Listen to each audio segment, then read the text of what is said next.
Hi guys. Hi guys. Thinking about the blank pages and the unfinished pages in Sketchbook I talked about last week, that same idea does work with your paintings. I'm sure I have a photograph of this particular painting. It did nearly sell, but it didn't. And I decided that I wanted to strengthen it up.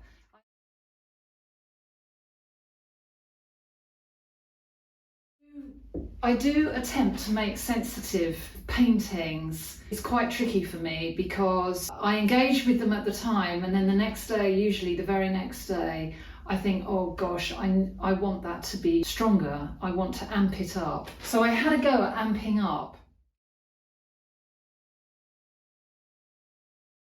This was one of those Van Gogh transcriptions and decided to work some more into it. I just suddenly had a feeling for where it could go. I've introduced some more colour. Yeah, I do feel so much happier with it. I feel a better connection to it. Sometimes you don't immediately feel a connection. Sometimes I am very, very lucky and boom, I can get something quite quickly. But usually it doesn't happen quickly at all. Those fast boom moments are magic moments to be treasured, but they don't happen that often, and that's okay because that's the nature of it. You will be pleased to know I will drop a clip in.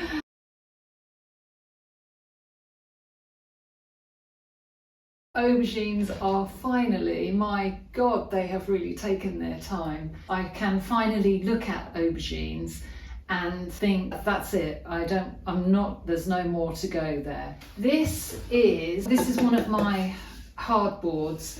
I've got under here, I've got four. The first thing to do is put your gesso down. Gesso will help paint a deer. So it's a good base. You can use your wood primer, then your gesso, and then your undercoats. And then you just start to have some fun with it. This has had a few experimental layers. It's very gloomy and I don't know where I'm going with it. I can see kind of a boat shaping up. So I've got that out. And it's calling me to do something with it. I haven't worked on boards other than bringing out my aubergine and 3 trees. I haven't worked on boards for a long time. I'm quite a heavy-handed person. You know, you work out who you are and the way you paint by default, really. I'm not very good at very refined, delicate work because I'm heavy-handed. So I go in heavy-handed, and these boards I can gouge around, I can go back into the layers, and I love it. So it appeals to me, it suits me. I'm not saying to close your mind to doing more delicate work, but fundamentally I think you have to tap into your character, part of your being. I like clunky shoes. I can't believe I'm saying that, but I just like clunky things. You tap into your nature, you tap into the nature of who you are. And I can sit down and sit still and do something quite delicate, but my instinct is then to rough it up. I used to think that I must have something of a destructive vein running through me, but I don't think it's a destructive thing. I think I just want to displace. I want to see something else. I want to find something more exciting to me. I have respect and regard for people that can do amazing, fine artwork. Anyway, I've digressed. I've gone off piste as usual. So I might show you that as a work in progress, and we'll see. I have, at this point, I can honestly say I have no idea where it's going. I don't have anything in my mind at all, other than I would like to continue with the landscape. The landscape ideas board, I did mention, it's a really good idea to photograph things in your sketchbook.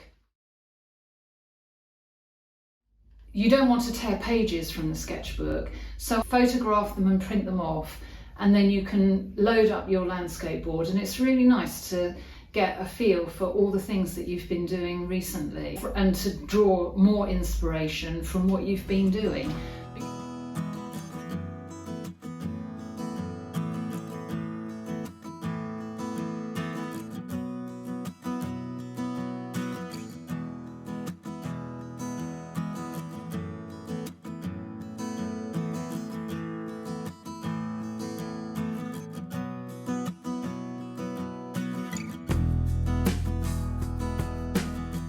So I've set up a section of the wall with my landscape board as it is at the moment, and a selection of the things that I've been doing. And I can just look at those as I start working on that little grey board. As well as my wall with the board, if I drop down to my table, I've got some things in Sketchbook, old Sketchbook, and I've clipped up things I'm interested in. There are 2 pages here that I want to work into more. So I'm thinking where to begin, and my first thought was start at the top. This is cobalt turquoise.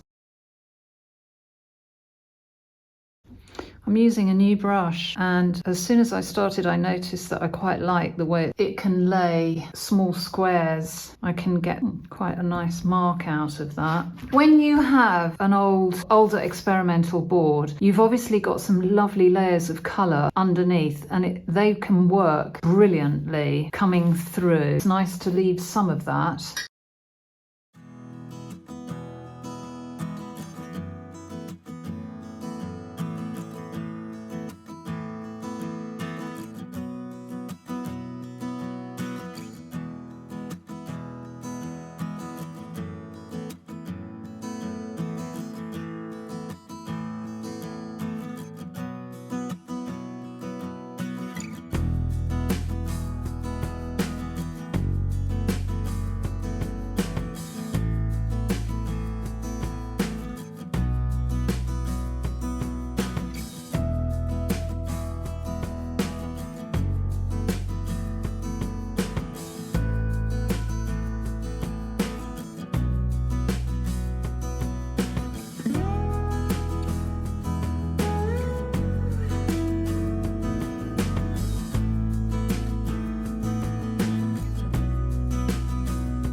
Okay then, I might let this dry. It's a beginning. So far so good. You can see where this is the beauty of using old experimental boards.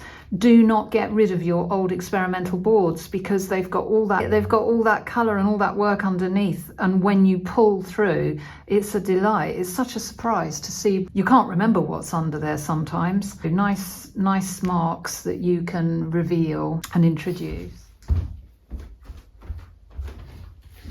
This is about my 3rd attempt at tea this morning. You have mornings where they just all go stone cold. I really enjoyed yesterday. Putting the things on the wall and working on that board was lovely. I woke up this morning thinking, oh, I'm going to have another go and another go and another go. I think the key thing is, or was, for me, the Joan Erdely paintings. She ignited landscape together with the repetition of the photographs that I seem to take wherever I go. Next week, I have another little idea in mind. It might be a rabbit hole, I don't know. I'm not keen on glittery things, but from somewhere I thought, oh, the cards maybe with a bit of glitter.